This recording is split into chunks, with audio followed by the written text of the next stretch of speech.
The United States had won the War of Independence from Great Britain, but their new nation lacked unity. Under the Articles of Confederation and Perpetual Union, the U.S. federal government's power was weaker than individual states' governments. Called the Confederation Congress, the federal government had no power to impose taxes, command an army, or enact or enforce laws. Attempts were made to revise the Articles, but many states didn't want to give up their power to a central government, like the tyranny they had just escaped from. This made it difficult to change anything since the Articles required a unanimous vote for any revisions. In 1786, the Virginia legislature invited all states to send delegates to a convention in Annapolis, Maryland, to discuss the trades of the United States. Only 5 states showed up, but Alexander Hamilton and James Madison, advocates for reforming the Articles, convinced them to propose another convention to draft a new constitution. In May 1787, a sum of 55 delegates from all states except Rhode Island gathered at Independence Hall in Philadelphia, Pennsylvania. George Washington, the president of the convention, believed it was necessary for the United States to have a strong central government in order for the nation to survive. It was quickly decided that the federal government should be divided into 3 branches. The legislative branch was given the power to impose taxes, control trade, and make laws. The executive branch had the power to enforce laws, and the judicial branch's job was to interpret laws. The main points of disagreement between the delegates resulted in a series of 5 important compromises. The Great Compromise was created when large states favored the Virginia Plan and small states supported the New Jersey Plan. The Virginia Plan stated, states with more population will have more representation in Congress than states with less people.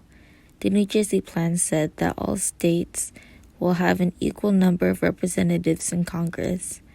The final decision provided a House of Representatives, which was based on a state's population, and a Senate, in which every state had equal representation no matter what. This sparked another debate that led to the 3/5 Compromise. Southern states wanted slaves to be counted toward their population when deciding how many representatives they receive in the House. But northern states believed slaves shouldn't be counted because they were technically property and not citizens.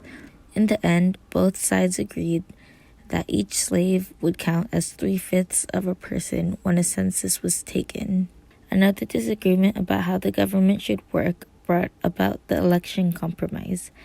Aristocrats believed common people couldn't be trusted to choose capable leaders, so only elected leading citizens should elect the president and members of the Congress. Democrats opposed the rich man's government and believed the president and members of Congress should be elected by the common voters. This dispute resulted in the Electoral College, where the common people can vote, but their collective decision is merely a suggestion to elected officials. Only the votes of the members in the House of Representatives really count. Besides the 3/5 Compromise, slavery wasn't handled by the delegates of the Constitutional Convention.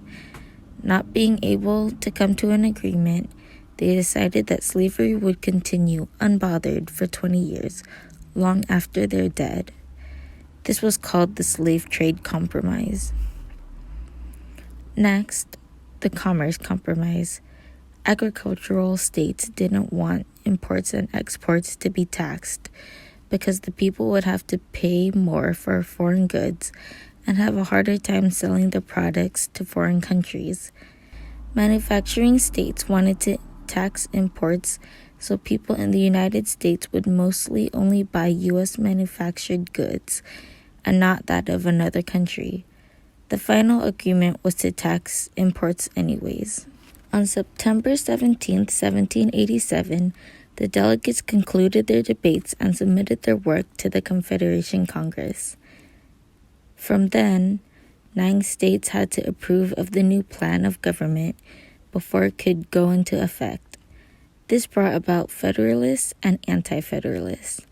Prominent Federalists were George Washington, Alexander Hamilton, and James Madison. They believed the Constitution should be ratified because a strong central government was best for the country. Important Anti-Federalists were Thomas Jefferson, Patrick Henry, Samuel Adams, and John Hancock. They feared that a strong central government was too similar to a king. They were also concerned that the Constitution lacked a Bill of Rights to protect the people's freedoms.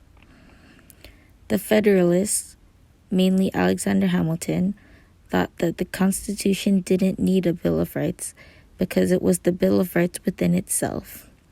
Though Federalist James Madison favored the First Amendment, which gave the freedom of religion, speech, press, assembly, and petition. Anti-Federalists, mainly Thomas Jefferson, believed that a Bill of Rights was necessary to lay out specifically what the people's individual rights were. The ratification process lasted 9 months until the Constitution was finally ratified on June 1788.